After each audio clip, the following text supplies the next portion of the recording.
Welcome, everyone, to the 2021 Shared Value Leadership Summit. I'm Kimberly Shin, Managing Director of Talent Rewire, an initiative focused on increasing economic mobility for frontline workers in the US. And I'm absolutely delighted to be your MC for today's opening session and discussion on economic inclusion.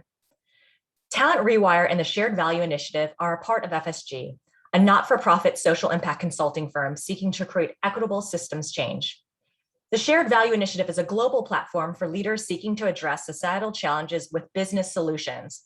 This is the first time we are holding the Shared Value Leadership Summit virtually, and we appreciate all of you for joining us online for conversations and presentations that focus on the role of the private sector in creating more equitable and sustainable outcomes for both society and business.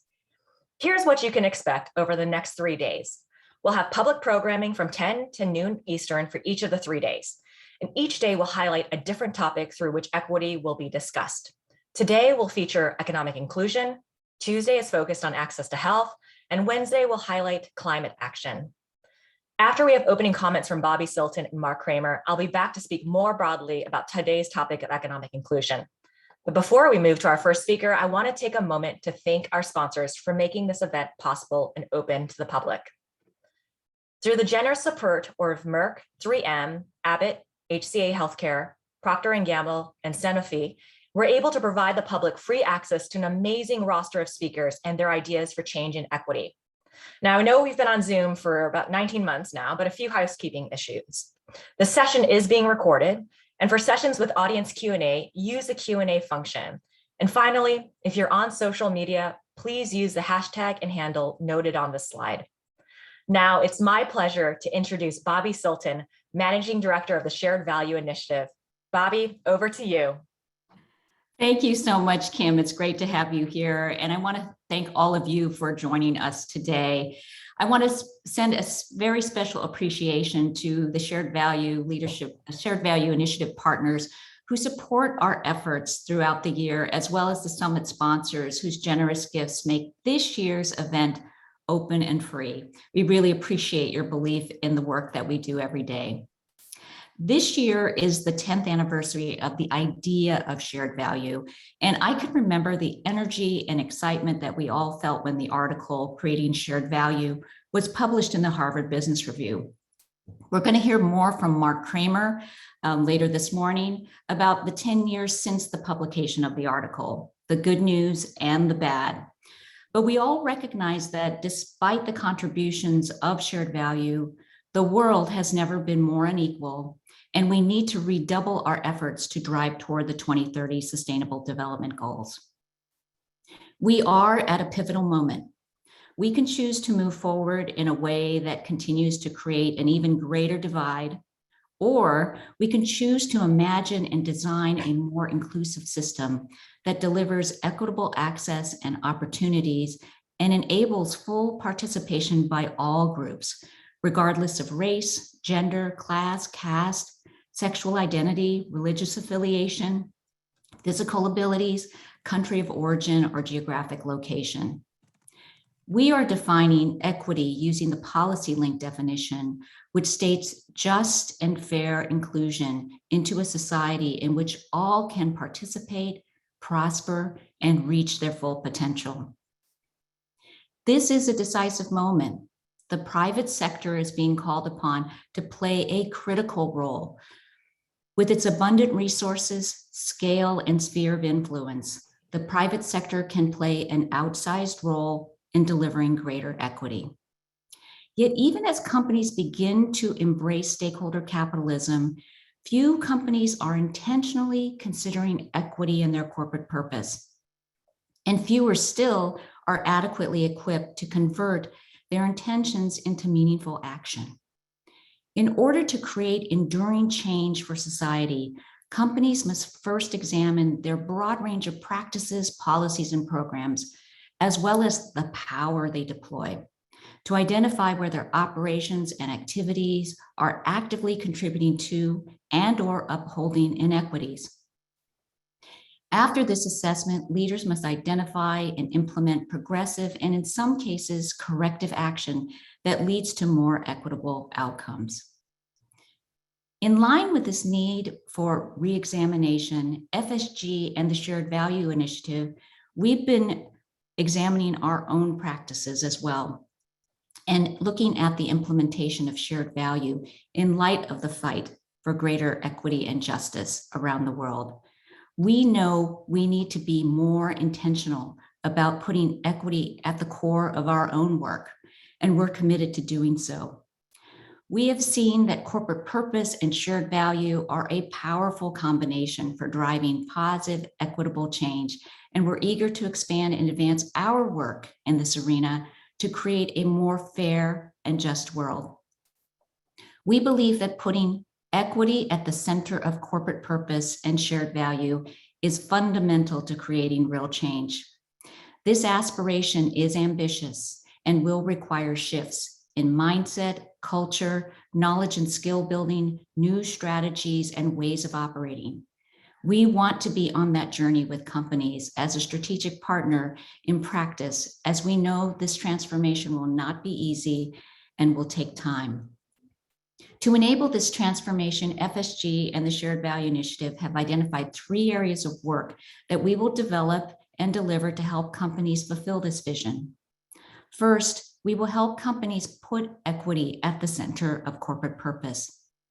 This means equity should be fundamental to a company and linked to the core business with the goal of contributing to long-term mutual success of business and society through more equitable outcomes.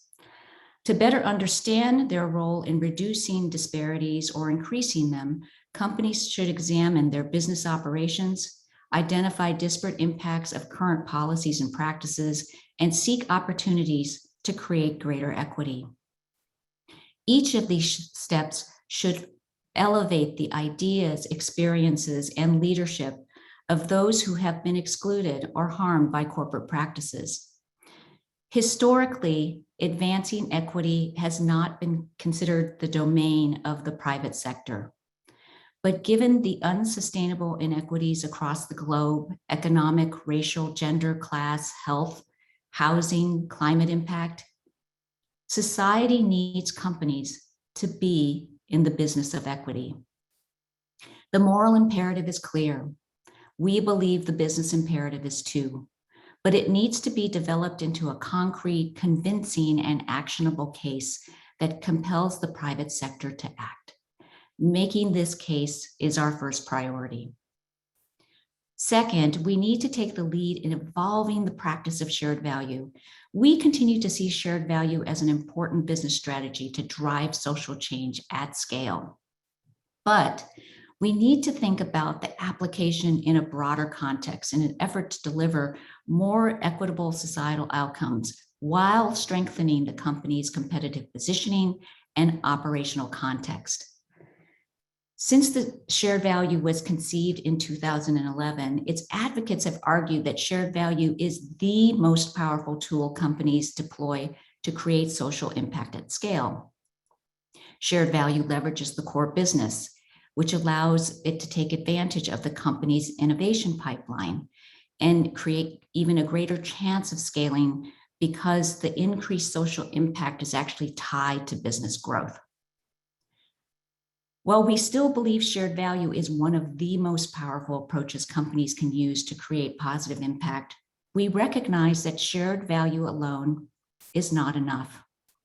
When conceived, the concept centered on creating mutual benefit for business and society, but it did not recognize the centrality of equity across social issues and the importance of making equity a bedrock of a company's purpose.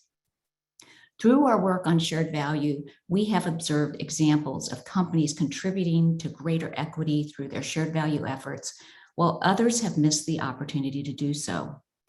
It has become clear that equity must be a central consideration for any practice that a company leverages to address societal issues, even if there are trade-offs and added expense to do so. We continue to believe that shared value is a compelling strategy to drive competitive advantage and distinction by simultaneously addressing challenges and opportunities for business and society. But we seek to provide guidance to companies for a more holistic application of shared value that has equity at its core and recommends a portfolio of practices within a company's influence to drive for equitable outcomes. Finally, we aim to build company capacity and create a community for action to help practitioners put equity at the center of corporate purpose and evolve their shared value practices. We seek to build awareness, knowledge, skills, and a learning community that enables a deep commitment to equity and its effective activation. Without action, ideas that aspire to deliver equity will have little impact on shaping corporate efforts.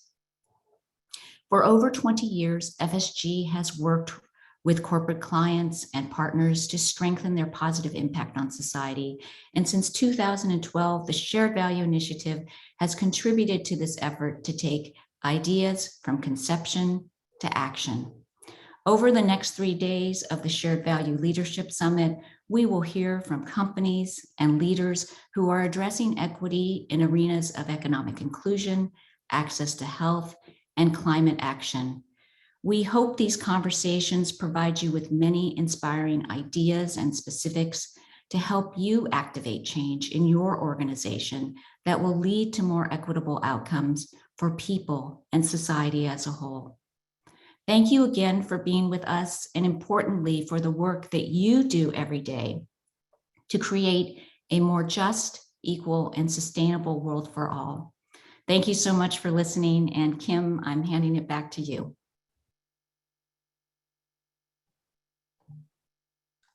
Bobby, thank you for those framing remarks and underscoring the critical moment the private sector is confronting and the important role it needs to play in advancing more equitable outcomes for society. Now, I'd like to introduce the co-founder of FSG and the Shared Value Initiative, Mark Kramer.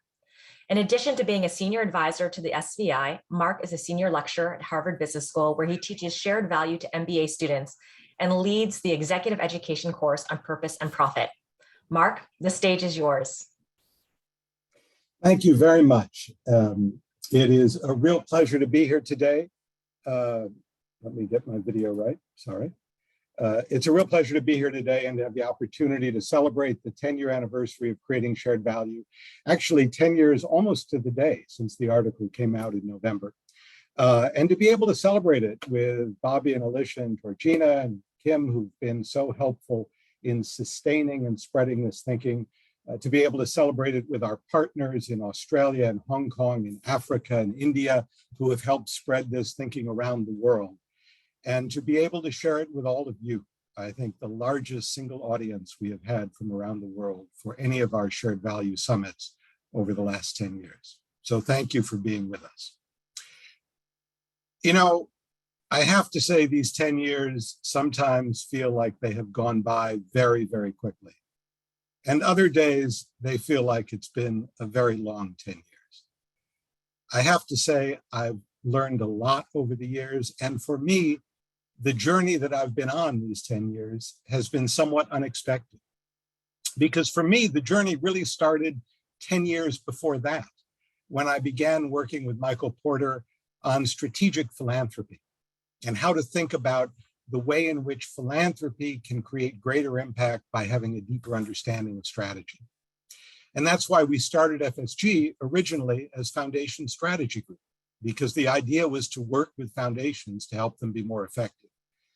But as we began to work with foundations and then later with companies, we began to see that companies have so much more impact on our world and on our lives than charities and foundations do. After all, when you think about the 100 largest economic entities in the world, more than 2/3 of them are companies rather than countries. And if we think about our daily lives, we spend more and more of our lives impacted by what is happening in our relationships with companies than by what is happening in our relationships with charities or foundations or even government. Now, that's not to say that philanthropy is unimportant or that governments are unimportant. They are both essential. and we cannot solve social problems without them. But philanthropy often works in a very fragmented way, picking out individual charities or organizations to help. And they can do a lot of good, but they can rarely solve the systemic problems that we face as a country and as a planet. And government, while it is essential to solving social problems, nonetheless is, frankly, broken, if we think about it today. In most of the world, it is not doing what is necessary to help our average citizens have good lives, to live comfortably, and to live in a world that is sustainable. So like it or not, I have come to believe that it is up to companies to have the kind of impact we need to create a fair, equitable, and sustainable world. Now, that's not easy. But I have to say, I have become quite hopeful in some ways in these last 10 years, because there is no question that the world is moving in a shared value direction. Different people and different organizations use different terms. Some might talk about inclusive capitalism, some might talk about stakeholder capitalism, others might refer to B Corps or mutual benefit or corporate purpose. But behind all of these different terms is the same idea that companies cannot separate their economic success from the well-being of their stakeholders and the society and planet on which they operate. And we have seen more and more examples of companies getting this message and embracing this idea. You know, when we wrote the article 10 years ago, Michael Porter and I said the greatest economic opportunities that we face today are solving the world's problems. Well, it's interesting, 10 years ago when that article came out, Exxon was the world's most valuable company. And Tesla was a struggling recent IPO at $17 a share. Well, today, of course, Tesla is almost 20 times more valuable than Exxon. And that prediction that seemed a bit outlandish at the time, that the way to make the most money was to help solve the world's problems, has certainly proved true for Elon Musk and for many other social entrepreneurs who have developed new countries, new enterprises that have disrupted traditional industries. And I have to say, as I look industry by industry at insurance, companies like Discovery that have found ways to become more profitable by making their customers healthier. And renewable energy, companies like Enel that are generating greater profit from renewable energy than from fossil fuels today. Fintech companies that have exploded around the world, giving access to financial services and savings and loans and banking to millions of people who had no access to financial services before. Even food and beverage companies that are finding that plant-based meats and healthier foods and drinks are much more popular. And when I think about the different issues that companies touch on, it's been a real learning curve for me over these last 10 years as to how many different issues that I never would have imagined are actually shared value issues turn out to be. And one of the best examples is what Bobby was just talking about in terms of the importance of racial equity. You know, just to pick one example, McKinsey did a study recently that Hollywood has missed $10 billion a year in revenue because the industry has been run by white men who have not appreciated the stories of people of color or of women. And they have missed making the films that would have attracted those audiences in huge numbers. When I think about employees and the challenges companies have recruiting employees and the importance of employee engagement and morale, there's no question that companies that have a true commitment to a social purpose that really embrace shared value are finding it easier to recruit employees and are finding greater employee engagement. When I think about how companies report their results, more and more companies are using integrated financial reports that are bringing the social and environmental impact together with their financial performance. And they're talking about their social and environmental impact on the quarterly earnings calls to investors, not just to NGOs and not just in press releases. And when you talk about investors, there's been a massive shift too. In the US, 25% of all new money that went into mutual funds last year went into ESG funds. That's $51 billion. And there are now 4 times as many ESG funds as there were a decade ago. So there's a lot to be optimistic about in terms of the change companies are making. And I'll have to say, I've learned a lot over these 10 years as well. I've learned that most companies are operating on business models that were developed decades, in some cases like banking or life insurance, centuries ago. The business models were developed when we didn't know about climate change. We didn't know about social determinants of health. We didn't even know that smoking was bad for you. And yet science and scientific knowledge has advanced. We now know a great deal more about the impact that companies are having on our planet and our people. And so companies face a choice. They need to figure out how to shift their business model to take into account what we know today. And far too many companies are instead choosing to ignore what we know today in the hope that they can keep their existing business model for just a few more quarters to earn those profits without having to make radical changes. I've come to see that there are really 3 types of shared value companies. There are companies that are born with a shared value mission like Tesla. There are companies that are doing good in the world like pharmaceutical companies. But until they become explicitly focused on reaching populations that they're not serving today, rural villages in India, low-income populations in the United States, being sure that they are developing drugs that meet the needs not just of affluent white customers, but of lower income customers and people of color. They can transition to a more shared value business model. And then there are companies where, given what we know today, their basic business model is harmful. And that's certainly fossil fuel companies. That is some of the food and beverage companies that are driving sugary drinks and so on. And those companies need a fundamental transformation if they're going to become shared value companies. And that is very, very hard to do. And frankly, it is not happening nearly fast enough.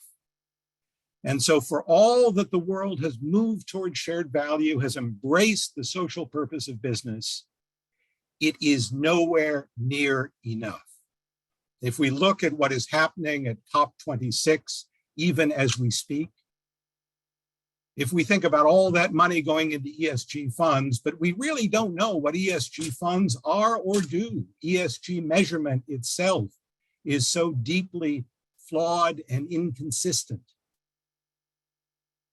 And I teach a course to MBAs at Harvard Business School on purpose and profit and shared value.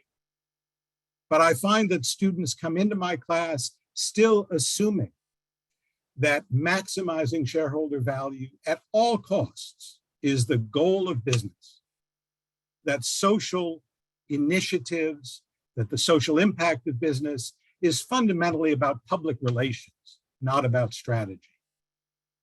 And I continue to see companies that are merely making remedial changes around the periphery of their operations, rather than rethinking their business model in a way to drive competitive advantage through positive social impact. We have a session tomorrow that I hope you will join me for, where Paulina Murphy from the World Benchmarking Alliance will tell us about their detailed and extensive study of 2,000 companies around the world in different industries to track their progress toward the Sustainable Development Goals. I don't want to steal Paulina's thunder, but I will tell you the answer is we are nowhere near on track. In industry after industry, 2%, 5%, maybe 10% of the world's leading companies are actually on track to meet their goals.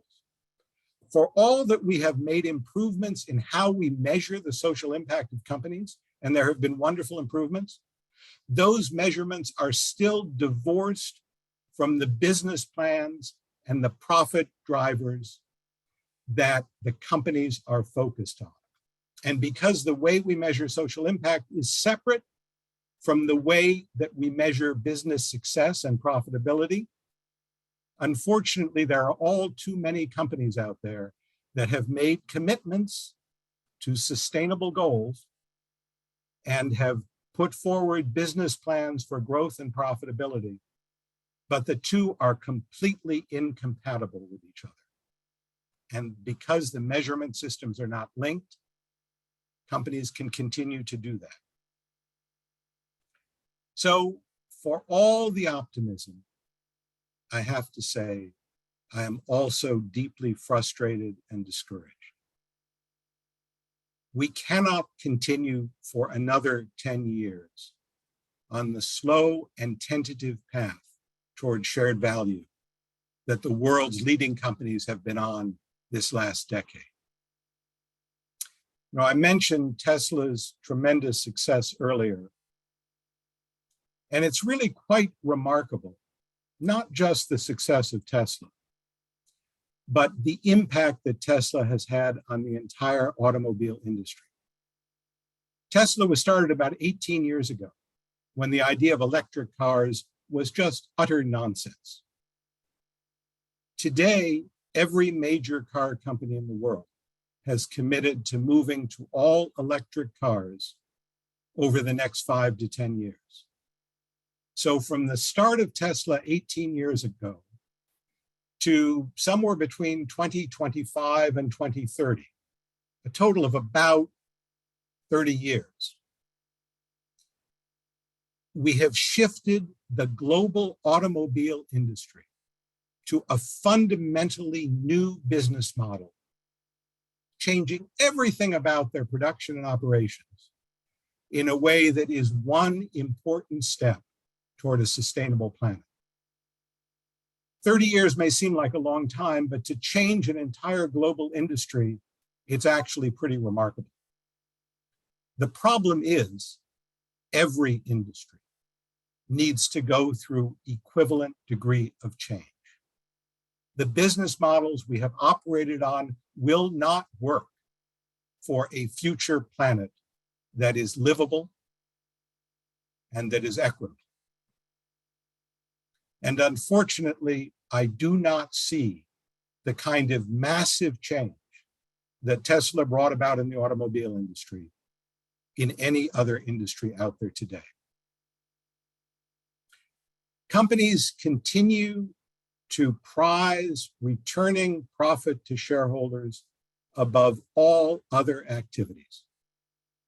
I'm an advisor to some companies, and I have seen public companies that have already the beginnings of solutions to the fundamental environmental and social problems that are at the core of their business, choosing to spend their profits on share buybacks and dividends instead of investing in bringing those solutions rapidly to scale.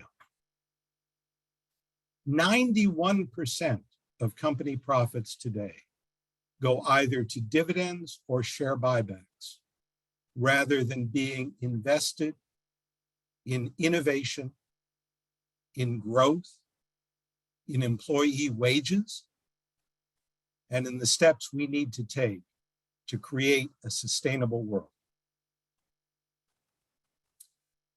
You know, as I have taught this course on purpose and profit at Harvard Business School, written many cases studying closely the behavior of companies that shift to shared value. I've come to see that embracing shared value is a choice. And frankly, it's a very personal choice. There are many ways to make a living in the world, many ways to be successful. And there's no question, one can make a lot of money doing things that are harmful to stakeholders, that are unfair to customers, that extract labor at non-livable wages from employees, that destroy the planet.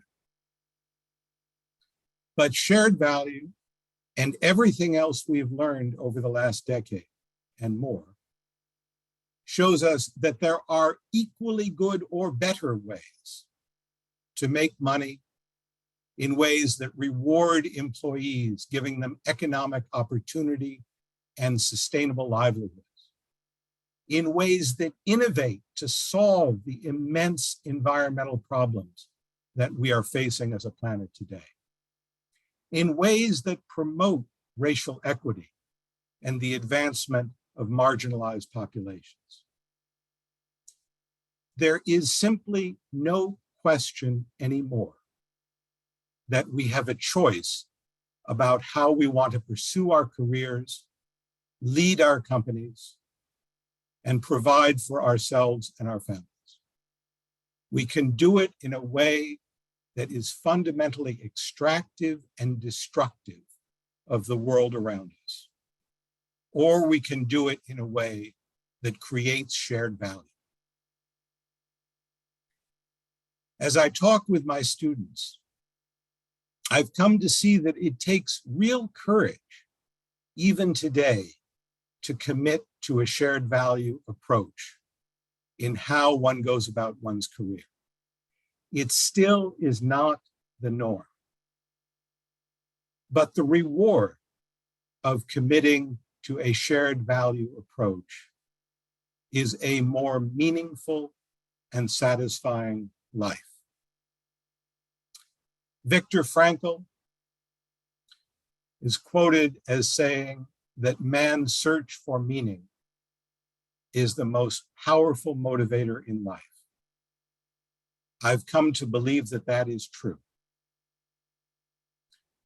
But we have to find that meaning in our work. And the way to find that meaning in our work is to focus on creating shared value. I always have students who come to me and they say, you know, we're not going to be the CEO when we graduate, even from Harvard Business School, at least not right away. So how do we become shared value advocates in middle management, in other roles within a company?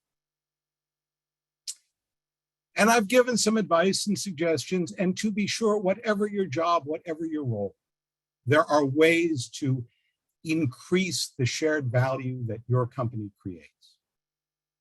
But I've also come to see that it depends fundamentally on the leadership of company CEOs.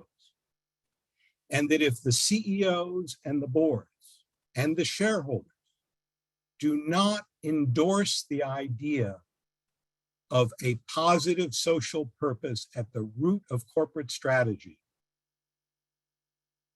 it doesn't happen. It takes real courage to make it happen. And so I say to my students today, you've got to go work for a company where the CEO gets it.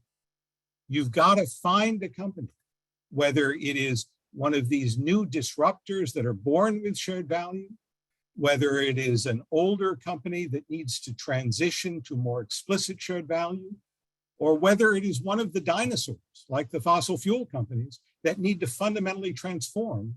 You need to go to a company where the leadership gets it and is sincerely committed to making this change, because otherwise it just won't happen. So I'm asking each of you today, each of you who is out there in Zoom land listening to these remarks, to think about your own company and your own role there. Are you in a place where you can create shared value, where you can be part of this positive move and accelerate it in the way it needs to be accelerated for us to achieve sustainability? Or are you in a company that does not have that commitment? And if you are in a company that does not have that commitment, can you move the company forward fast enough and strongly enough? And if not, is this the right place for you to be? The time we have left to save our planet, to overcome the deep economic injustices, is very short. Each of us needs to commit to do our part. We need to honestly look at what we are doing every day in our jobs and decide if we are making the progress that needs to be made fast enough, strongly enough. And if not, we cannot shirk our responsibility. We need to figure out how to make it happen at the company we're at, or perhaps at some other company. I know this is a profound challenge I am putting in front of you, to think about how your career and how your daily effort at your job is accelerating a move toward shared value.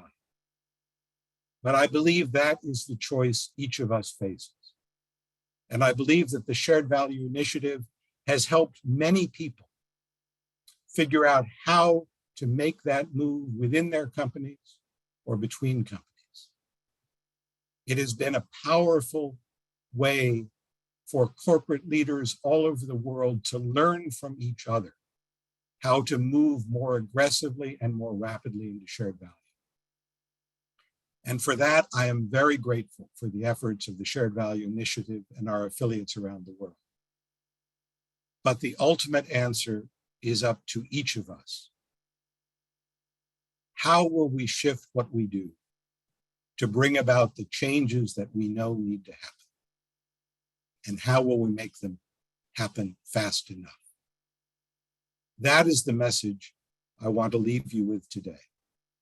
So for all the good news, and there is a great deal of good news about how the world is moving toward shared value, the fact is, without your help, we will not move as rapidly and as strongly as we need to. So thank you for being with us today. Thank you for participating in this conference. We have many wonderful sessions coming up. And thank you for all that you have already done to move toward shared value, and what you will do, I hope, going forward to move us even more rapidly toward that ultimate goal. Thank you for letting me be with you today, and I wish you a good day.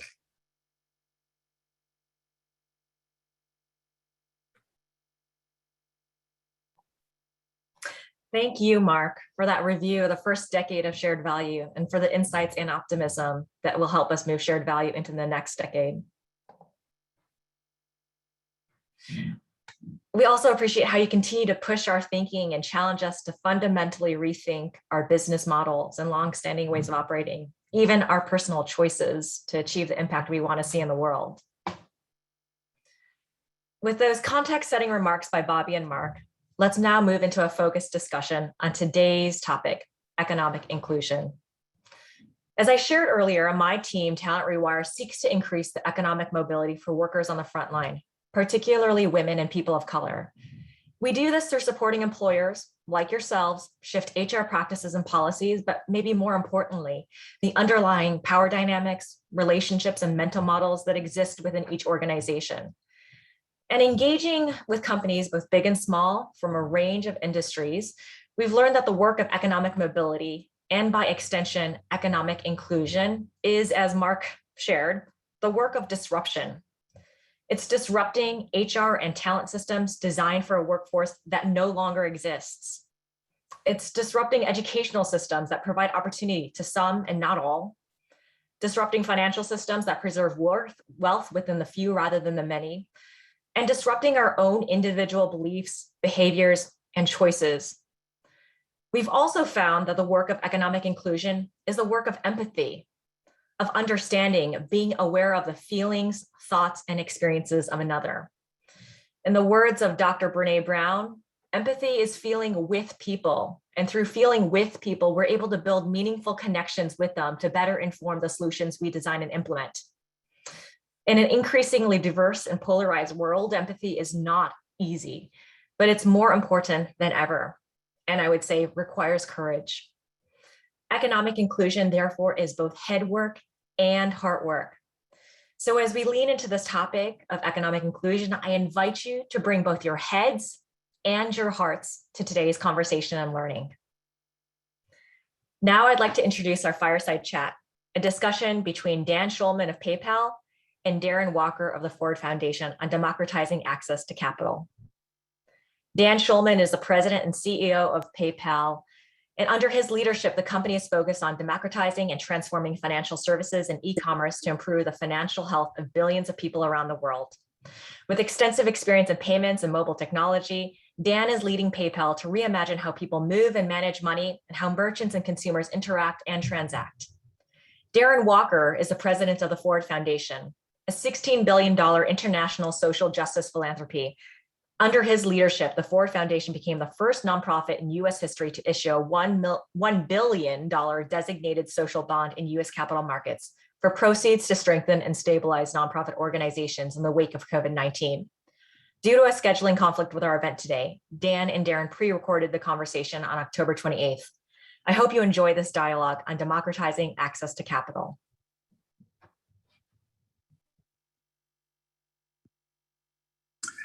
Hello, my friend Dan Schulman. There is no CEO I'd rather talk to than you about the opportunity for economic inclusion in this country, and of course, the challenges. The challenges are real in a world and a nation where inequality is actually growing. The top 1% own 43% of the world's wealth.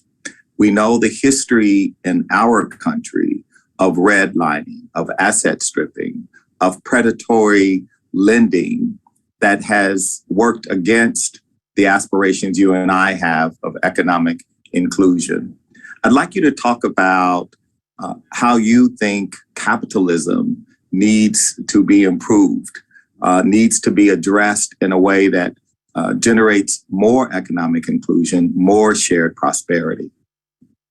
Well, Darren, it's so great to be with you. It's always great to see you. Can't wait to see you in person as well. And you're right, we share a set of common beliefs. And, you know, I've said publicly many times that I think that capitalism needs an upgrade. I'm a fan of capitalism. I don't know a better economic system, but that doesn't mean it doesn't need to be improved. It clearly does. Too many people in our country, around the world, are being left behind. And I think the pandemic only exposed that with more ferocity. And, you know, there's something like 185 million people in the US that are financially stressed. They struggle every single month to make ends meet. And that does not bode well for our democracy. You know, if you think about it, people, you know, need to think about that the system is working for them. If they work hard, they'll get ahead. Their kids will have a better life than they do. And if they feel that isn't happening, they tend to radicalize. They tend to work against the system, both on the left and the right. And that is dangerous, not just for our economy, but for our system of governance. And so I'm a big believer that we need to be more than just shareholder focused as a corporation. We need to think about things from a multi-constituency basis. We don't operate in a bubble as a corporation. We're part of our communities. And so I firmly believe we need to stand up. We need to address the shortcomings of capitalism. And I think we all have a responsibility to go and do that. I mean, I know you think about this all the time, Darren. I'm curious about your thoughts. Like, you know, what do we need to do going forward? How do corporations need to think about this? What's the role of corporate governance, and what's the role of like board diversity and leadership diversity in companies? Like, how important is that as we think about a future that is more equal than the one we've had in the past? Well, there's no doubt that we won't get to economic inclusion if we don't have an economic system itself that is more inclusive and more diverse. And of course, we have to think about, and that really begins with the manifestation of our economy and American style capitalism, which is the corporation, whether that is public or private, the enterprise, whether it's public or private, and governance. That governance has been historically pretty narrowly limited to white men and more recently women, but very few people of color. And I think we're not going to get there without diversifying. So we need to look at the board structures. We need to look at the composition of boards. It's good that policy, like the NASDAQ policy, like the policy in the state of California mandating diversity, that is going to actually get us part of the way there. But ultimately, this can't be performative. As you well know, this has to be felt genuinely and authentically by leaders of our enterprises, whether they be public and private or private. And in your case, we have talked about the public, but the privates are also very important. Private equity owns literally thousands of companies that employs millions of people. We don't ever talk about the governance of those entities, but we need to talk about them because they're critical. But we also have to talk about policy. Capitalism does not exist in a vacuum. Capitalism and public policy interact in a democracy. And I'm always challenged by this idea of the tension between capitalism and democracy. Democracy must win. Democracy must win. And if capitalism, as you have talked about so eloquently, undermines democracy, undermines our collective common aspirations, then we are going to be really, as a nation, imperiled. Now, I know when you took over PayPal, one of the things you did was to really look in the mirror as a company and ask yourself about your policies around economic inclusion and the financial health and wellness of your staff, your employees. And you had some really tough conversations with the C-suite, with your board, and you did some pretty radical things that many of your peers were not doing. Talk about that journey. Darren, I love talking to you because I always learn something every time I listen to you, and it kind of refines my my point of view and how I think about things. Look, we had a really fortunate opportunity when we spun off from eBay because we could redefine the company. And the single sentence that inspired me and the rest of the executive team was this one, that it is expensive to be poor. And that could not be more true. Unfortunately, Dan, can you just hold on? I just have to hear the CEO of a major Fortune 100 company say, it is expensive to be poor. That is a profound statement. Yeah, I mean, it drives everything. I mean, it's kind of backwards from what you would think, right?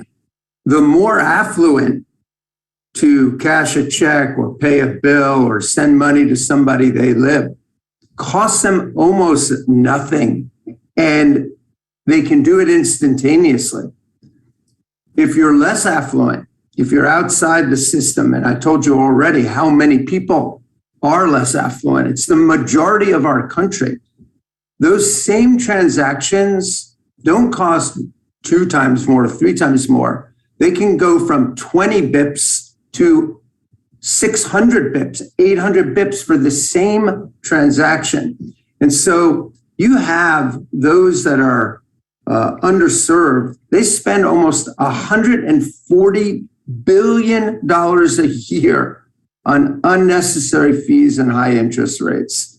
And my view was that the mission of PayPal had to be to address that imbalance. That what frustrated me and excited me about our mission is that I think there is a solution rooted in technology in which we can make those same transactions much more affordable, avoid people standing in line for 30 minutes to do these transactions. I mean, being outside the system and paying your bills and managing and moving your money is practically a part-time job if you're not part of the system. And so I did not want to separate out ESG from the business of the company, like set up, a separate, foundation where we would give some money. By the way, all great things to go do, but that isn't like what makes you socially responsible and progressive as a company. Your products and services themselves need to be focused on your mission. Like just one quick thing, we do working capital to small businesses. 70% of our working capital loans go to the 10% of counties where 10 or more banks have closed branches. Those areas are always where the median income is below the national average. And those are predominantly communities that are underserved, people of color, and they absolutely need working capital because, by the way, when we loan them that working capital, their average sales go up by 21 to 22%. And so versus those in the control group that go up 1 to 2%. And so having your products be a part of your mission, and then later on we'll talk about how values support that mission, is the way that you attract the very best people to your company. And if you attract the very best, the most diverse talent, you pay them well, you respect them, then you're going to do well as a company over the medium to long term. And this is something that, is just part and parcel of the mission of PayPal. But you're really talking about this idea that every person, but in your case, every consumer has a right to live with dignity. Yeah. That the predatory system of finance for low-income Americans strips them of their dignity. I mean, as you say, if you have to stand in line 30 minutes to cash your check, if you have to, in order just to go get week to week, be engaged in this financial services ecosystem that is basically dehumanizing. This is an example. I mean, I can be cynical about technology-based solutions because a lot of your friends out there in Silicon Valley are proselytizing that they've got the solution to everything. But in this case, technology truly is the gap closer. It unlocks the solution to how you actually give the consumer dignity in the financial marketplace. Yeah. Look, I think foundationally, people need to have financial health. They have to have it. If they don't have financial health, everything builds from there. And so I think this is, as we talked about at the very beginning, this is fundamental to our economy and our democracy. And I think this is just a matter of like people thinking like very short term, or are you thinking more medium and long term? And most companies that aspire to move from good to great have to think about things over the medium to the long term. It's easy to maximize profits next quarter, but that is not our responsibility as a company. It's how do we build an environment and a company that supports that over the medium and long term, that lifts all of us up. Well, I think you have to really speak truth like this to your fellow CEOs. And we have to talk about the incentives that make it harder for the good CEOs who share your philosophy, but might be in a different industry where they're really focused on what the quarterly earnings report is going to be and what the Wall Street cohort of analysts who cover them are going to say about the short term. And so I think we all are really struggling with this short-termism, and we're seeing the implications of it in our economy. We're seeing how the supply chain does not have redundancy because we didn't invest. Because often efficiency, analytics, and those who would criticize companies for being inefficient stopped investing in redundant supports that would make it possible to not have the disruption that we're seeing in some industries today. That is a reality. Now, as we get close to the end here, I want to talk to you about leadership and the particular kind of leadership that you've exerted, that you have during your tenure demonstrated the power of. What's your message to those other leaders who would say, oh, Dan's lucky because he's in fintech and those guys are a different sector than we hold a legacy CPG companies or something, or he gets to march to a different beat because Dan is special and PayPal is in a class of itself. What's your message to those men and women leaders? Yeah. Well, I'm a big believer that profit and purpose are not at odds with each other, that they're actually complementary. That the single biggest competitive advantage that a company has is the strength of its employees. Can you attract the very best employees to your company? Do they believe in what you're trying to go do? Do they have a passion around it? Do you treat them with respect? Do you make sure that not just their physical health, but their mental health and their financial health are all taken care of? Because if you can do that, then you create competitive advantage in whatever industry you are. Because there is a war for talent out there. Darren, we all face it. It doesn't matter what industry we're in. And I think that employees want to believe in the mission of a company, and they want to believe that it has a set of values that are not just words on a wall, but that we live up to every single day. And, you know, that's not easy for CEOs and leaders. Our jobs are much more difficult than they were when all we had to think about, or all we thought we had to think about, was shareholder primacy. Like, you cannot avoid the cultural wars that go around. You have to have a set of values that informs your actions every day. You know, we withdrew from North Carolina when they passed House Bill 2, which we felt allowed for the discrimination of somebody because of their sexual orientation or sexual identity. We stood up against the immigration bill. You know, we post the death of George Floyd and so many others. We said, you know what? This can't be a moment in time. It has to be a movement over time. We need to be a part of the fight. And that's why we put up $535 million to battle the racial wealth gap that is the same today as it was back in the 1960s.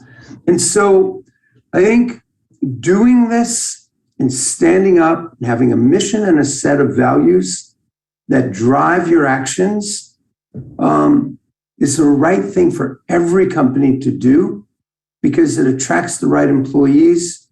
They're engaged and energized. And this is the way we lift like companies up, our sectors up, our economy up, and our democracy. That's right. But, you know, it's interesting.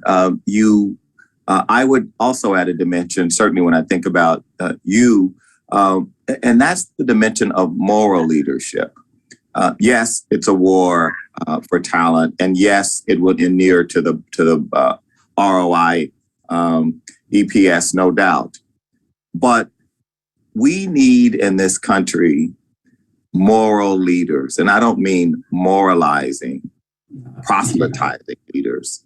I mean leaders who stand for something and operate from a place of grace and generosity and love. And we don't hear leaders talking about that very much. And I think that's a shame, because I think our people, our stakeholders want authentic leaders who genuinely are who they are, vulnerable human beings who are flawed, who are not perfect, but who seek to serve. We don't hear enough about this idea that we are here to serve. I feel every day that I am so fortunate to serve the Ford Foundation and its mission, the grantees and the stakeholders, and the legacy of the Ford Foundation. So I just want to just put a little pin on that. And I want to close, Dan, because I know the work that you have done at PayPal and beyond has really set you apart. And I'd love for you just to, with me, reflect on briefly the journey and the go forward. And I will just say, on the issue of hope, I am hopeful. I believe that hope is the oxygen of our democracy. And there is no doubt that this nation needs hope. And I know that you join me because you too believe in this idea of the American dream. And I'm reminded that we're the only nation that has the word dream attached to it. Mm-hmm. The American dream cannot be lost. Our democracy cannot be lost. And leaders like you, Dan Schulman, give me hope that the future can be bright and that this challenge of economic inclusion is not a mirage, but can be a reality. Thank you, Dan. Thank you so much, Darren. Appreciate it. It's always great to be with you. Thanks.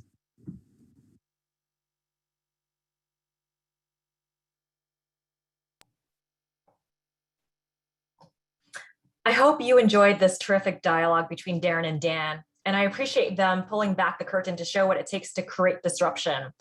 They're powerful examples of the courageous, values-driven leadership required for greater economic inclusion. Now I'd like to introduce a short video featuring Tiku Barnard, the CEO of the Shared Value Africa Initiative, based in Johannesburg, South Africa.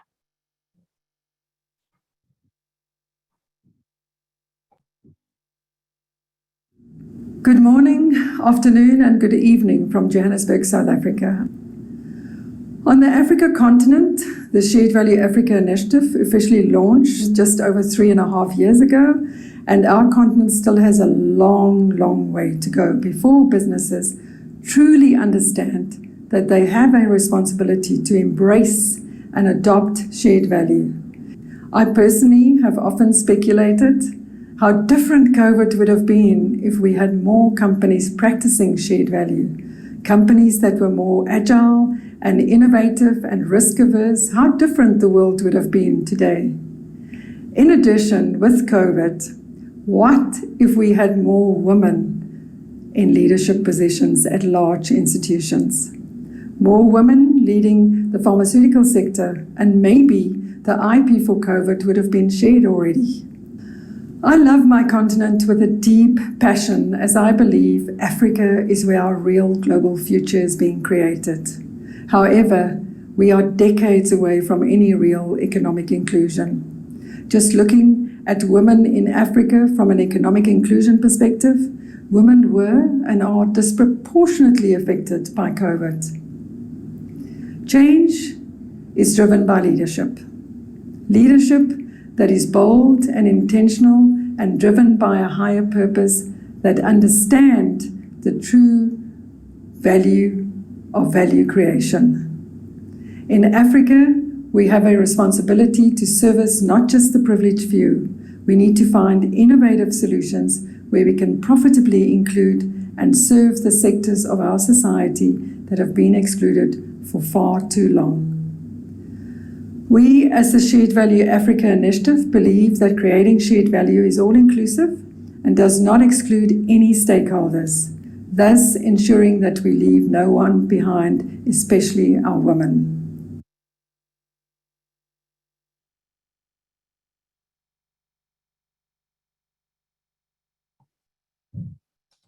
Thank you, Tiki, for your thoughtful perspective on shared value from the African continent and for the work you and your team do every day to advance the practice with companies and entrepreneurs in Africa. Now, it's my pleasure to introduce our next fireside chat. This session features Melody Barnes of the University of Virginia, who will be in conversation with Rebecca Marmont of Unilever. Melody Barnes is Executive Director of the University of Virginia's Karsh Institute of Democracy and Co-Director for Policy and Public Affairs for the Democracy Initiative at the University of Virginia. Melody was Assistant to President Barack Obama and Director of the White House Domestic Policy Council, Executive Vice President for Policy at the Center for American Progress, and Chief Counsel to the late Senator Edward M. Kennedy on the Senate Judiciary Committee. Rebecca Marmont is the Chief Sustainability Officer of Unilever. She's responsible for Unilever's sustainability strategy and implementation globally. This includes embedding sustainability across the functions and divisions, as well as heading external engagement, advocacy, and partnerships across Unilever's priority areas on climate and environment, health and well-being, and the social agenda. We'll have an audience Q&A portion for this discussion, so please submit your questions using the Q&A function. Melody, over to you. We're looking forward to your conversation with Rebecca. Great. Thank you so much for that wonderful welcome. And it's fantastic to be here with all of you, and in particular to be engaged in conversation with Rebecca this morning. And I'm looking forward to all the things that we'll be able to discuss about a really important issue. I think, as we know, across the country and around the world, urgent questions are being asked about the relationship between the private sector and our country's biggest challenges. We also know that as our societies become less inclusive, that these are conversations that are not only taking place at kitchen tables, but they're also rippling across our communities, across the country, and around the globe.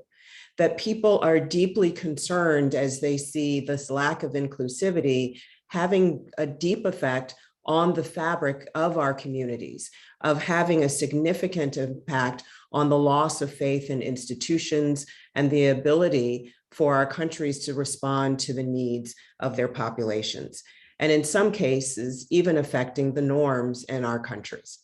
The challenge is significant, and the ripple effect is significant and longstanding.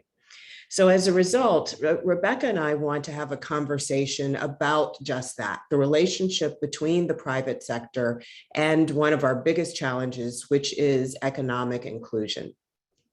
Rebecca, we know that business has historically served as the economic engine for our communities, creating jobs and increasing a standard of living for workers and for their families. But over time, as I mentioned, people have become even more concerned as they see the lack of inclusivity, as they see the shrink or the widening gap between corporations and corporate leaders and the lives that they're able to lead and their ability to provide for their families. In fact, there was a Credit Suisse report that I'm sure many of you have seen that shows that the richest 1% of adults own 43% of the world's wealth. So without economic inclusion, other forms of inclusion are also becoming even more challenging. So Rebecca, I want to start out our conversation today by asking you about what business leaders should be doing. And what do you say to business leaders when they're confronted with these facts and the concern that we're hearing from workers and from others in communities? Well, thanks very much, Melody, and good morning, good afternoon. I'm in London and it's almost getting dark here. So really thanks so much for inviting me along today. I think that inequality, you're absolutely right, Melody, has got to change. It isn't right. But business can make a big contribution to tackling that inequality through contributing to economic growth, through job creation, the right kind of essential goods and services.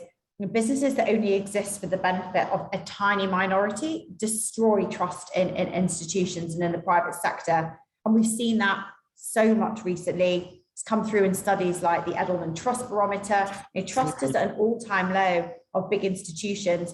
And I think that's being further accentuated by this increasing economic divide that we're seeing. It fractures societies. We know that within country, income inequality is worsening for over 2/3 of the world's population. And with climate change as well, it's really disproportionately affecting the poorest communities around the world. It's massively holding back economic progress, just at a time when governments all around the globe are trying to get society back on course with the pandemic still raging. So I mean, 1 billion adults are still unbanked, of which over half of that is women. And there's limited access to life-changing tech, to services, and all of that is blocking economic growth.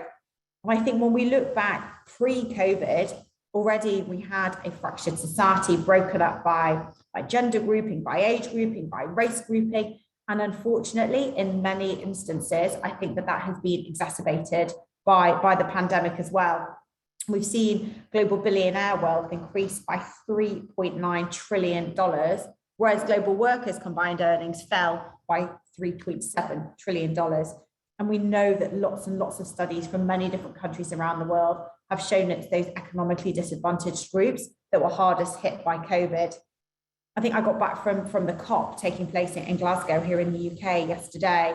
And thankfully, there has been a bit of a shift about just talking about the damaging environmental consequences of climate change, which, as we know, are awful, to actually a greater focus on climate justice. It's smallholder farmers and fishing communities that are being hardest hit by the impacts of climate change, extreme weather, whether it's droughts, flooding. They're impacting the lives of communities around the world that are often the most poorest and marginalized within that country, and forcing them into jobs or areas of agriculture that are linked into things like deforestation because there are no other options.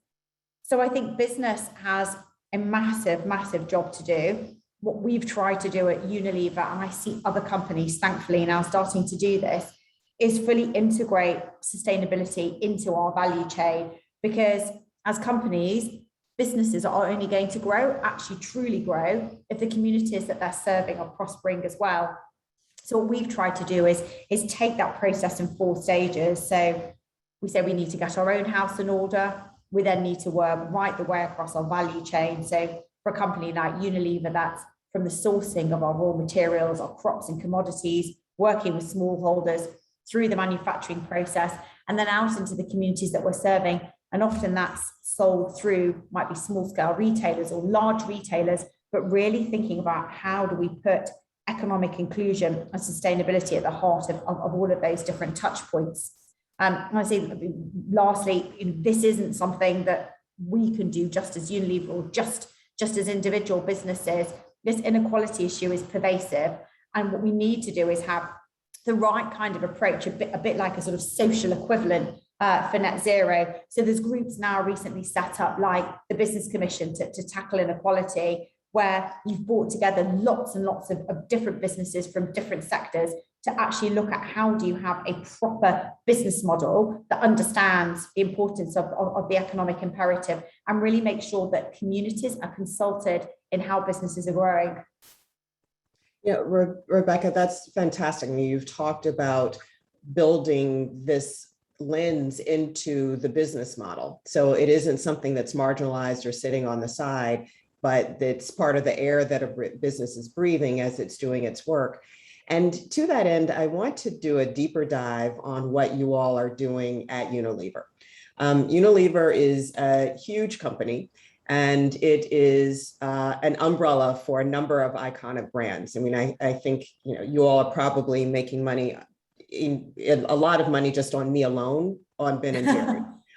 But there's also Vaseline and Lipton iced tea and Dove soap. I mean, brands that are sitting in all of our kitchen cabinets. And in 2021, you announced 8 social commitments that were clustered under 3 different pillars: raising living standards, creating opportunities around inclusivity, and preparing people for the future of work. And I want you to tell us a little bit more about what drove you to developing that strategy and the commitment, and what you learned along the way. And not just the good things, but also what you would do differently if you knew then what you know now. Yeah, thanks, Melody. So I said just a couple of minutes ago, I think the 3 biggest threats that we're all facing wherever we live in the world are climate change, nature loss, and social inequality. So what we realized at Unilever is that if we want to be a business that can thrive, we need to actually structure the business in a different way, to put sustainability at the heart of what we're doing and across our value chain. We believe that actually that's the best way to future-proof our business, to serve the communities that we're serving around the world. And we also firmly believe it drives superior financial performance. It's a different way of doing business that is more equitable for all of those different touch points. And it's really, really important to all of our stakeholders as well. You know, when you look around the world and you see the rise of cultural movements, really, really important cultural movements, the Me Too campaign or Black Lives Matter or Time's Up, people want to see institutions changing the world in a positive way. That we know when we speak to our consumers around the world, over 2/3 of them want to associate with brands or with services that stand up for things that they believe in. And I think that's super, super important. And I think the further that you get down the age groupings as well, we look at the younger generation growing up now, that's not even something that's up for debate. There is zero tolerance around brands that are not pursuing causes and issues that are important to the people that we're serving.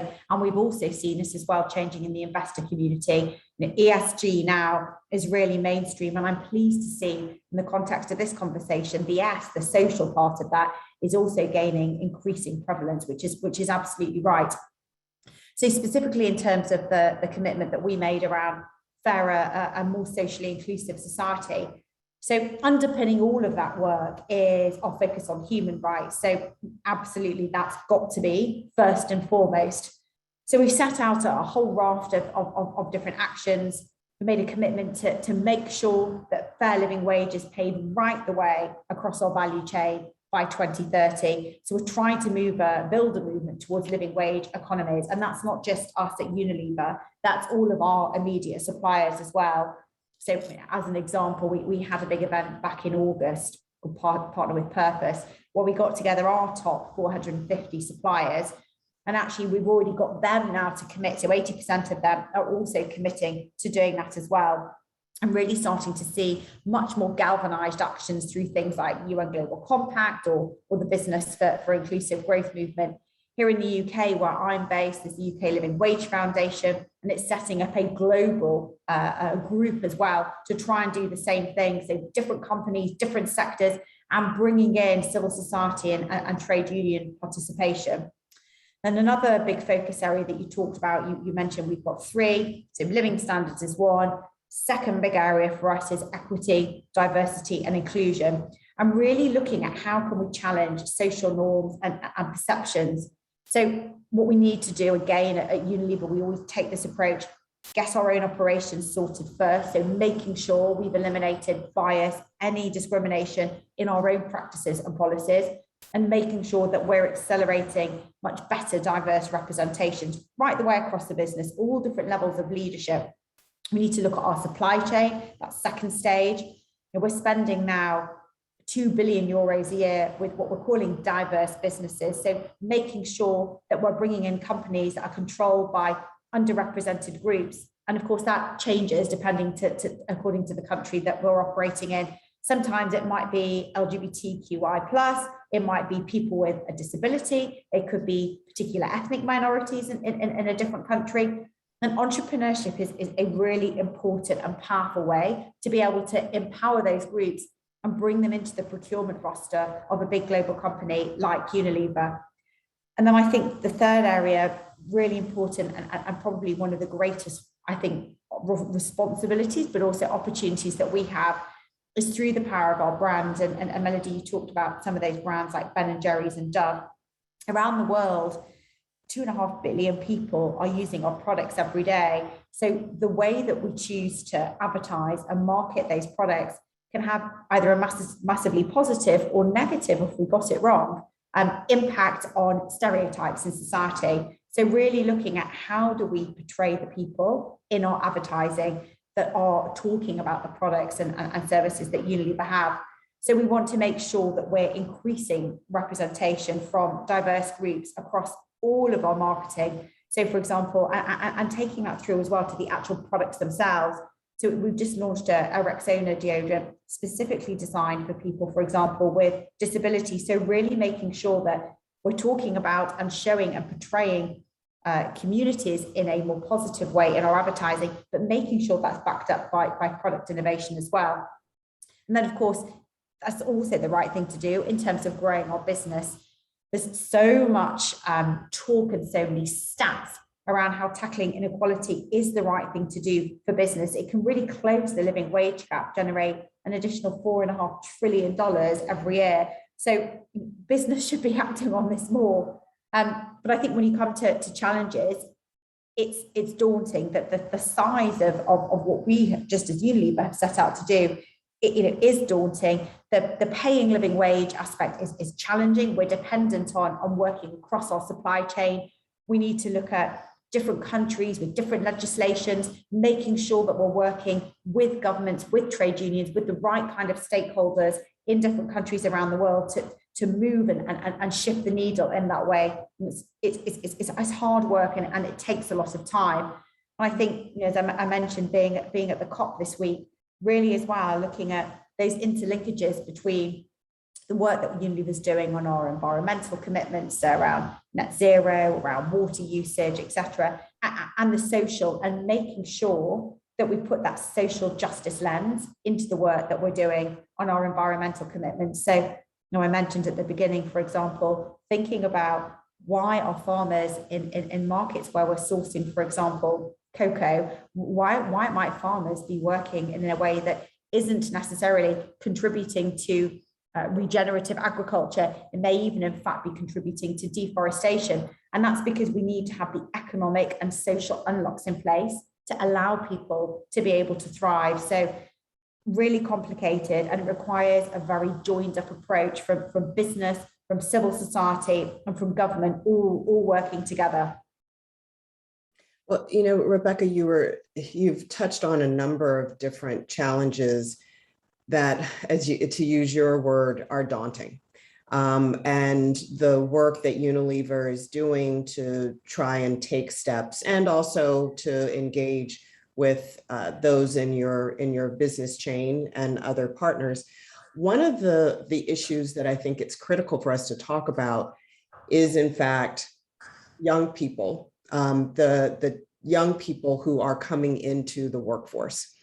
And I'm curious if you will talk to us a little bit more about how you all are moving forward with your commitment to prepare, I think it's 10 million young people for jobs of the future, and making sure that they have those skills.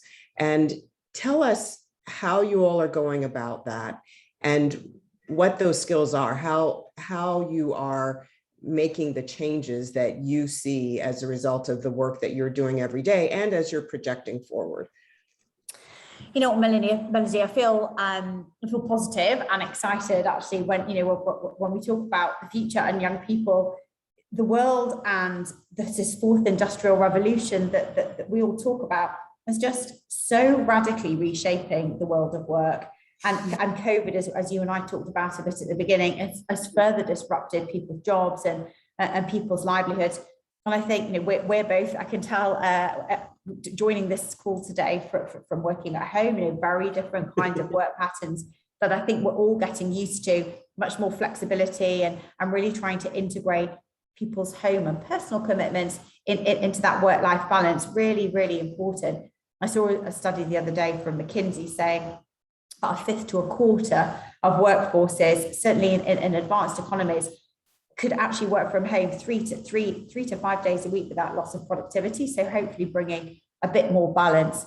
And I think particularly with younger people, those traditional employer-employee dynamics, aren't fit anymore. People want to do a job that is rewarding personally and professionally, but they also need to be able to ensure that it fits into the personal restraints that they have in their lives.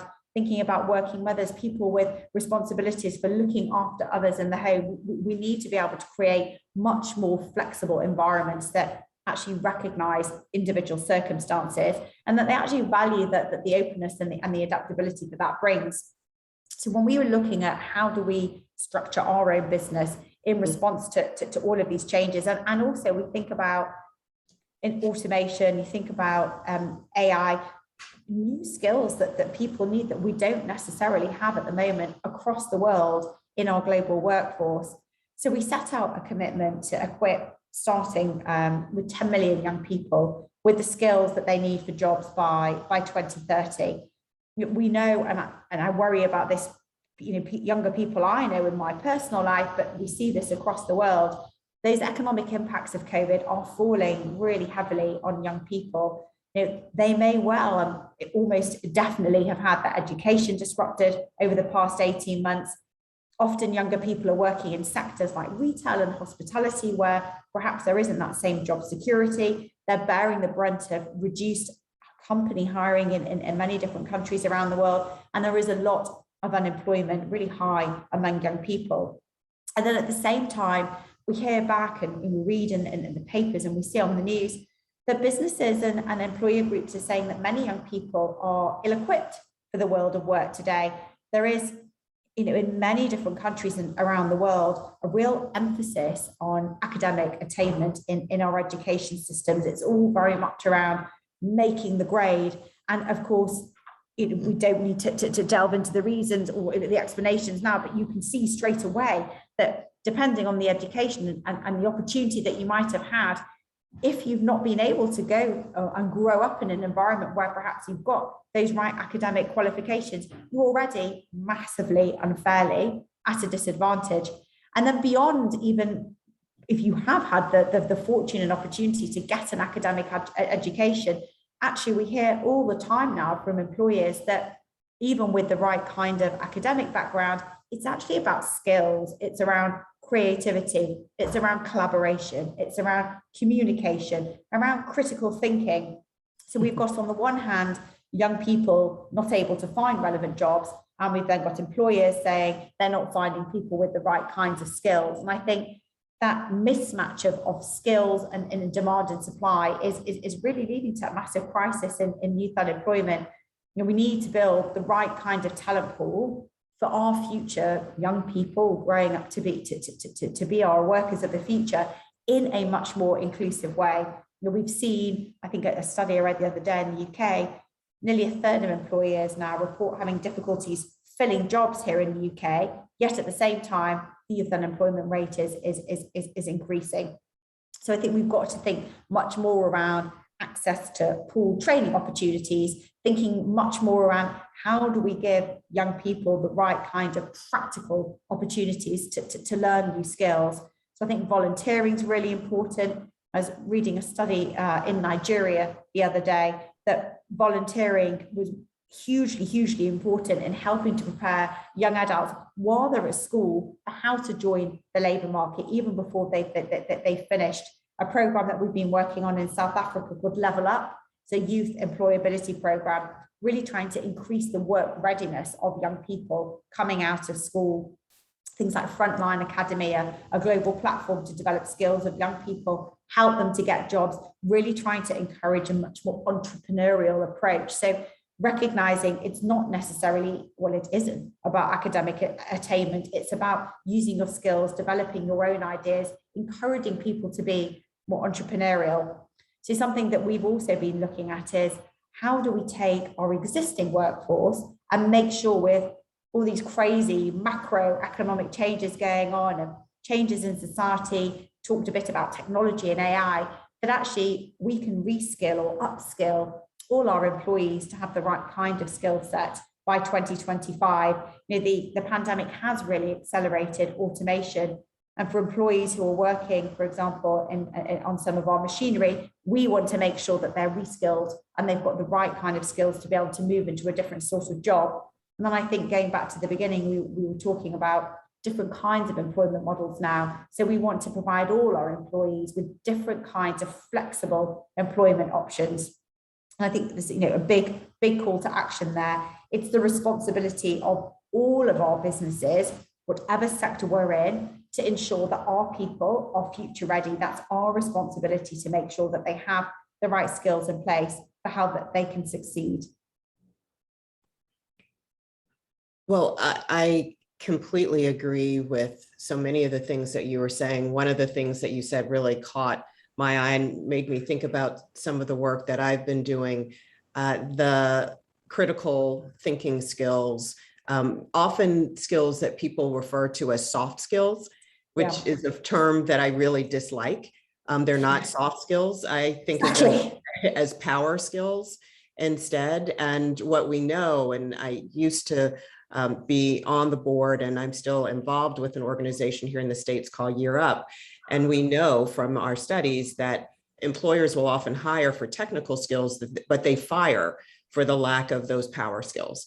So I think that that's something that's absolutely critical.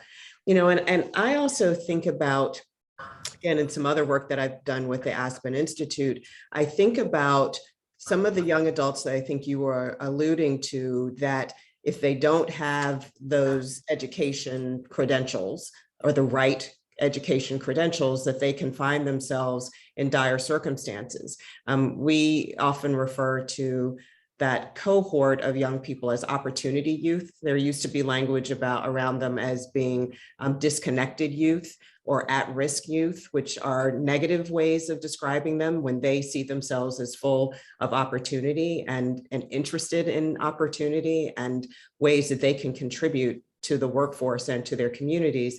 And creating those pathways for them, for the 16 to 24-year-olds who may not have completed secondary, may not have a post-secondary credential of any sort, are not connected to the labor force.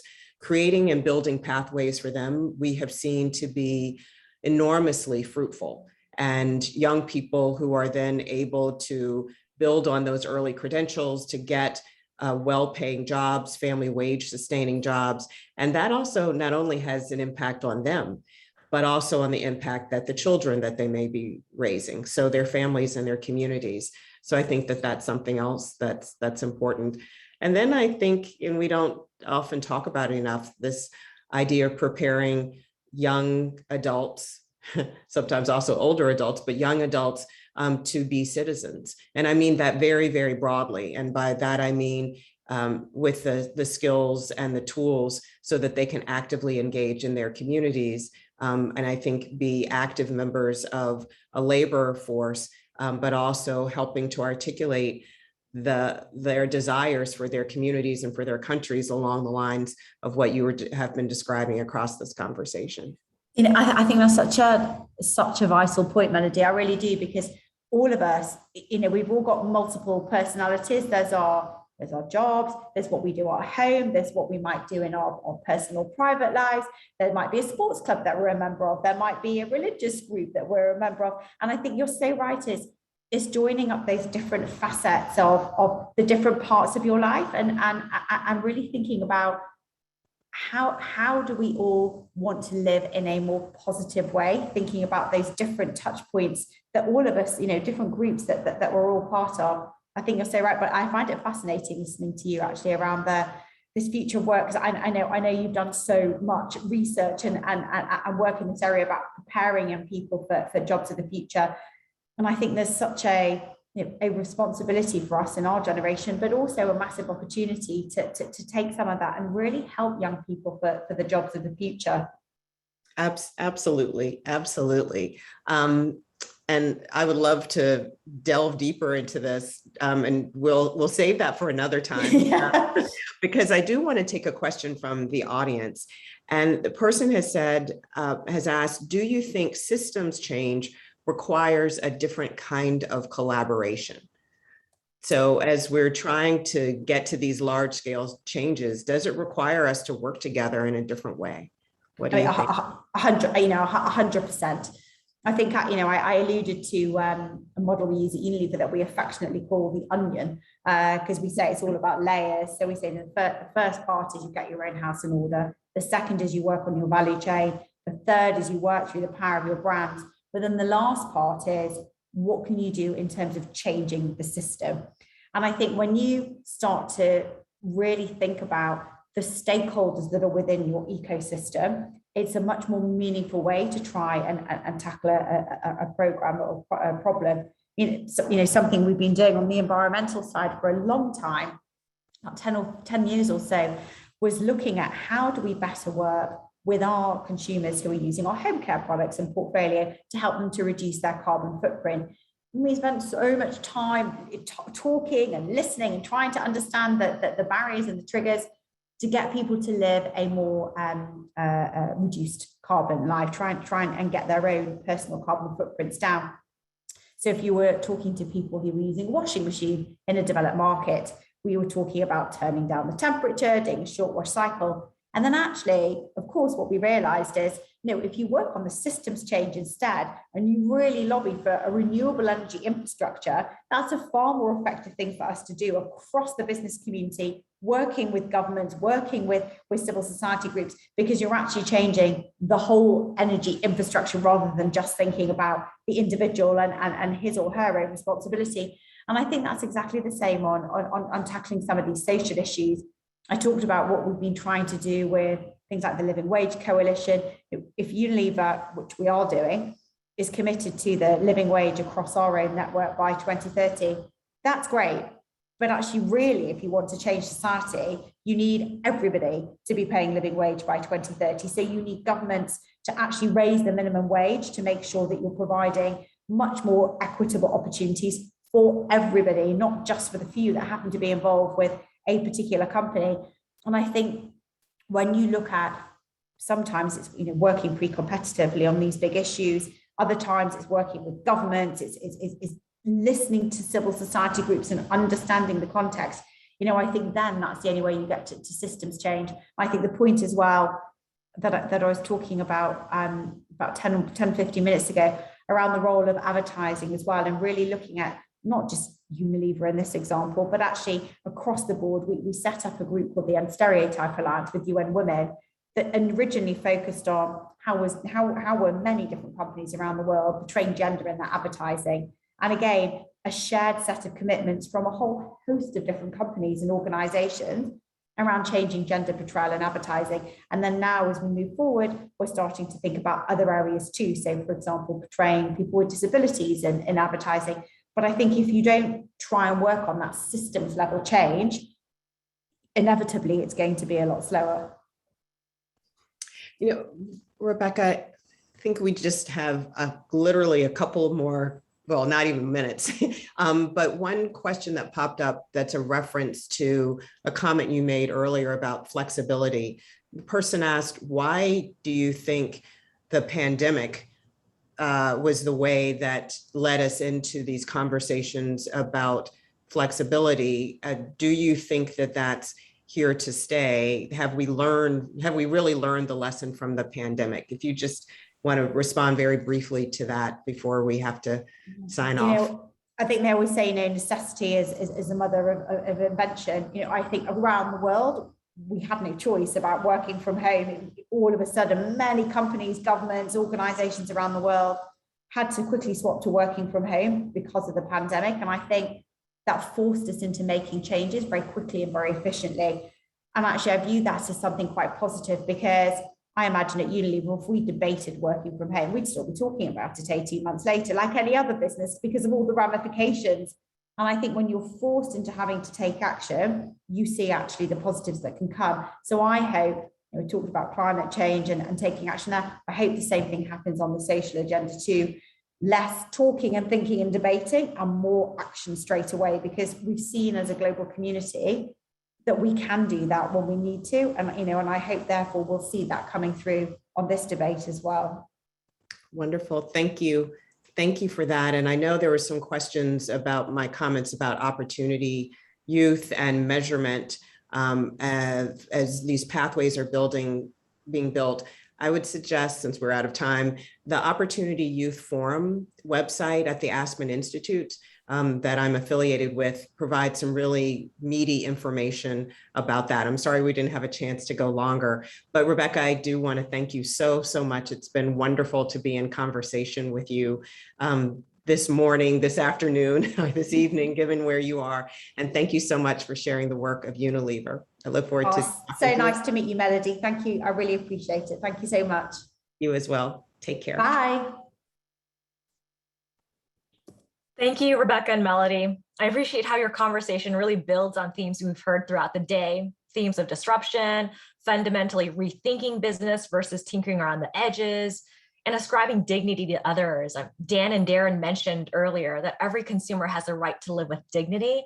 And what I'm hearing from you is the right for employees to live with dignity through receiving a living wage, accessing career pathways, being valued for the full range of their skills, having flexibility. So thank you for that. Next, we have another short video, this time from the chair of the Shared Value Initiative India, Amit Kapoor. It's a pleasure for me to really get connected to you on this platform, wherein we are really trying to celebrate and discuss the idea of shared value at this Global Leadership Summit 2021. What I've seen is that the world has embraced the whole idea of shared value. And how do we really look at this whole aspect in India? If you really look at the Indian context, and if you really talk about the idea of inclusion, and especially economic inclusion, what we have seen is that India has done some tremendous work over the last few years. One of the most prominent things that actually India did was the whole aspect of the JAM Trinity, what you call as the Jan Dhan, Aadhaar, and Mobile Trinity. Jan Dhan being the access to financial services or opening up of accounts. Aadhaar was the unique identification for over 1 billion Indians. And mobile is about how access to mobile services has actually happened. If you really look at these three aspects, and which was the motto of the government and which was actually taken care of, or which was really given to the country by the Honorable Prime Minister Narendra Modi.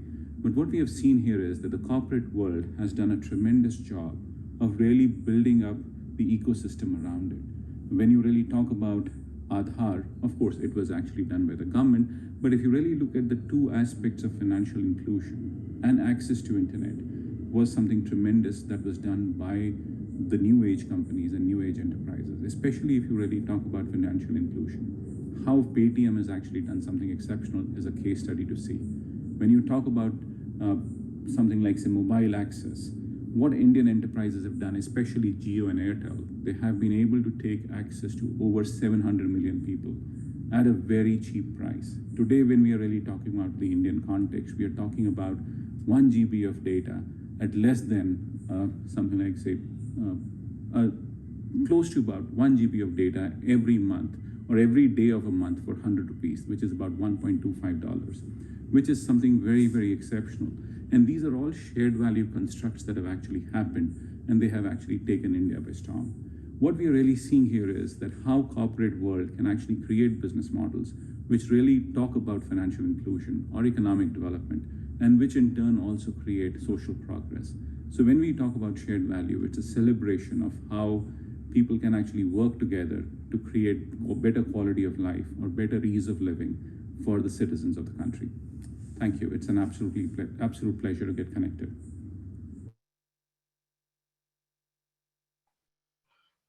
Thank you, Amit, for that perspective from India and for sharing your valuable insights about the advancement of shared value in India. Now, I have the honor of introducing our final speaker for the day, Franklin Leonard, founder and CEO of The Blacklist. Franklin is a film and television producer, cultural commentator, and entrepreneur.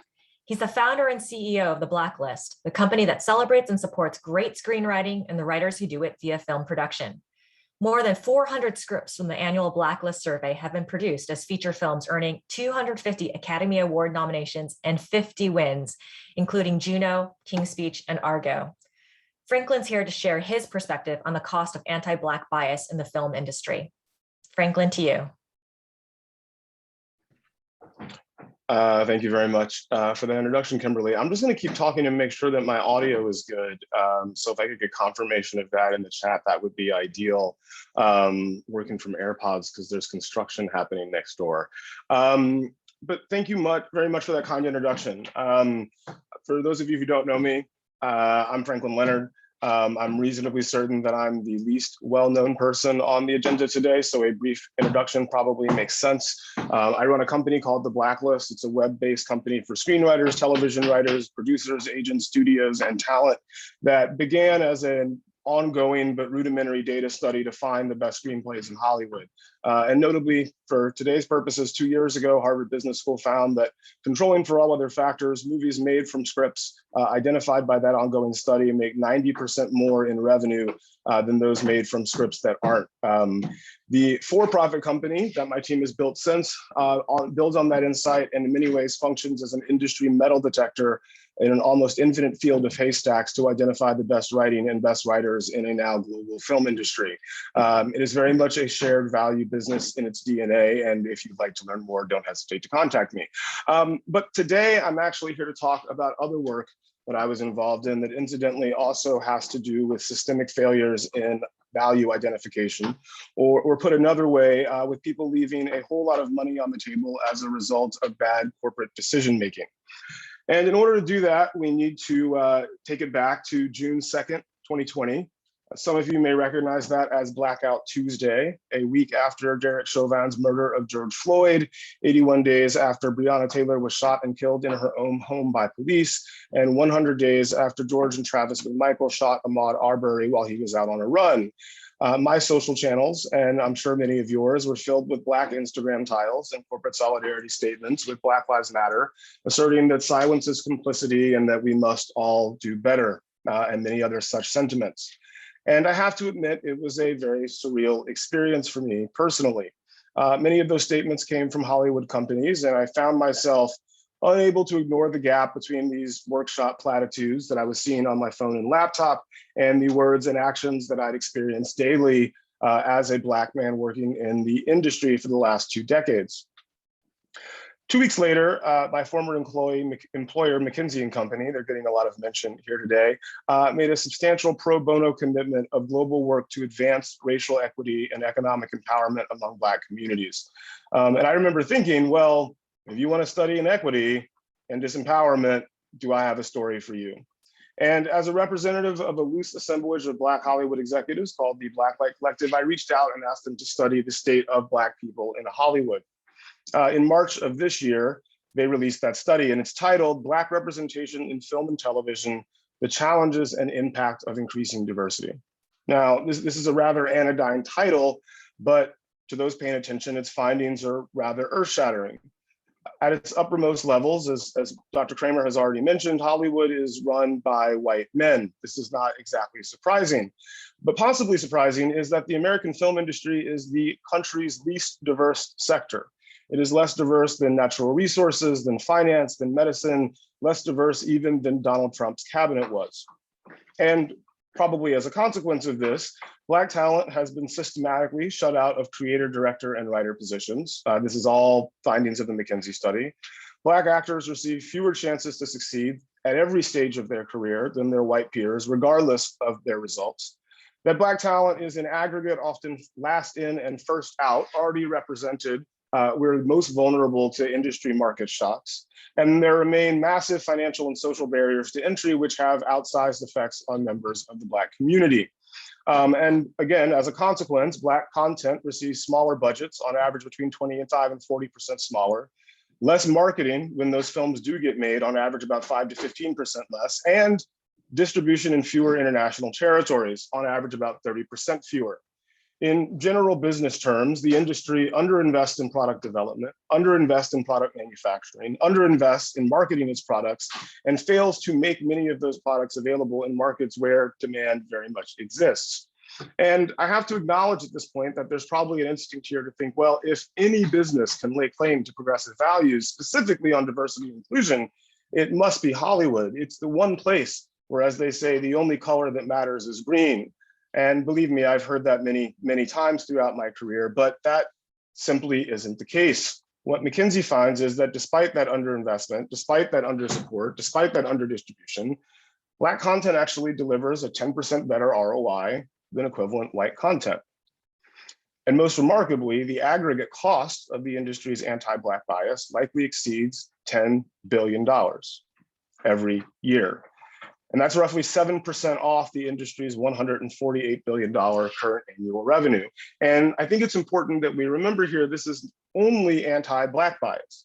It says nothing of the financial cost of similar dynamics affecting other historically underrepresented communities of all racial, gender, and disability backgrounds. In short, it's a lot of money.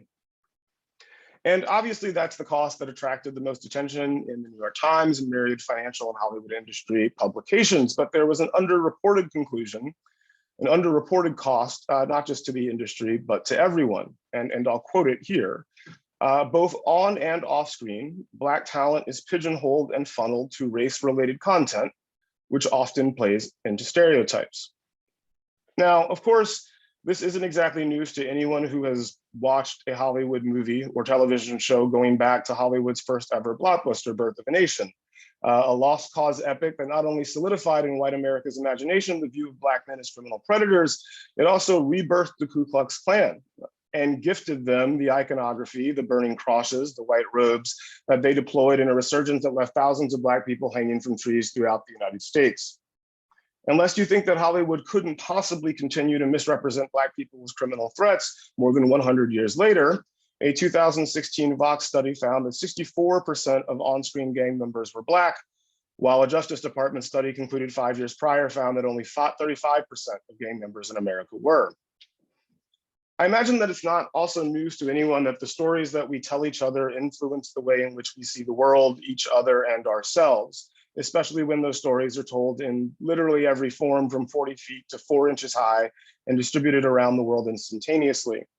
The 17th century Scottish poet Andrew Fletcher famously said, "Let me write the songs of a nation, and who will make its laws." And that idea that the material world lives downstream from culture is one so old that it's often misattributed to Plato. Is it at all surprising then that the casual murders of Black people, both those captured on smartphones and the many more that preceded the smartphone era, are often predicated on the perception of us as violent and criminal threats? Should we be at all shocked at the chillingly broad chorus of Americans chanting "Build the Wall" when half of Latino immigrant characters are shown on television engaged in criminal activity? This despite the fact that countless studies suggest that immigration, and specifically Latinx immigration, coincide with decrease in neighborhood crime rates. We can be genuinely surprised by the ongoing revelations of the Me Too movement in the context of the stories that Hollywood has told about women and male-female relationships, or at the life expectancy of trans Black women when we consider how they've been represented in the stories that we share with each other when their stories have been acknowledged, when those stories have acknowledged their existence at all. And I imagine at this point that I sound like a bit of a bummer, and undeniably that's a lot of bad news about the state of Hollywood, and additionally a reminder about the not so great state of the world, but it also presents an extraordinary opportunity. What the McKinsey study, and many like it, including those from the Annenberg Inclusion Initiative at USC and UCLA's Bunch Center, also show us is that because of the industry's historical and contemporary failures on these fronts, there are myriad paths to do well by doing good. Or put another way, taking a whole lot of money off the table as a result of good corporate decision-making. And though Hollywood is certainly a specific industry, something McKinsey highlights particularly in regards to its highly interdependent value chain, entrenched role of agencies and unions, and the contract nature of work, I'm reasonably certain those opportunities exist in other sectors as well, especially when one looks at the inevitably and increasingly interdependent nature of all businesses, the communities in which they exist and the customers they may serve. The path McKinsey has set forward probably won't be unfamiliar to many of you who've thought about these questions in your own work. Setting intersectional diversity targets throughout organizations in the industry, expanding recruiting beyond traditional top-tier universities, refining job criteria to better reflect the potential for success in our organizations, and tying executive compensation to success in all of these realms. And here's the thing. Throughout my 2 decades in the industry and throughout the time of anyone in the industry who's inquired about these things, we've always heard one principal justification for not doing more. It would cost too much and it would earn too little. But what's clear now is that that actually couldn't be further from the truth. And I think we all know it. Like with many issues, when it comes to ongoing failure, time is money, a lot of money, and a whole lot more. When it comes to Hollywood specifically, inclusion isn't costly, exclusion is. And that, I think, inevitably begs a few questions. How much longer will corporate boards and shareholders tolerate these suboptimal, frankly, almost laughable financial outcomes that have been sort of driven by an overwhelmingly white male status quo? And maybe more importantly, are the people who brought us to this moment, are many of you who have brought us to this moment, the people best suited to capture all of the value that's available to be had? Because the truth is, it's been there all along. That value is not new. The dirty little secret of the McKinsey study and its origins is that all along, I and the Blacklist Collective, and probably every Black person in Hollywood, was already aware of what they would find. The underinvestment, the undersupport, the money left on the table, the potential solutions. We just knew that our analysis had been ignored for many of the same reasons that the endemic issues existed in the first place. And we hoped that people would listen to McKinsey because they are hardly woke social justice warriors who would directly benefit from stating these conclusions directly. But all of you have people you work with, or who work for you, or who are your customers, who could tell you the same about your companies and your industries. Maybe they went to Harvard Business School, maybe they didn't. Maybe they went to college, maybe they didn't. Maybe they're your greatest critic. Will you seek them out? Will you encourage them to speak the truth as they know it? Will you listen when they do? And maybe most importantly, will you elevate them to positions befitting their true value, positions that suit the value that they can create for you, for your companies, and frankly, for all of us? I, for one, hope you do. I'll be better off for it, and I suspect all of us will be too. Thank you very much.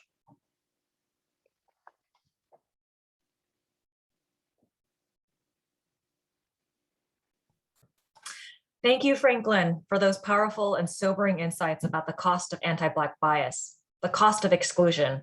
It's a real financial cost, but more importantly, a social and human cost.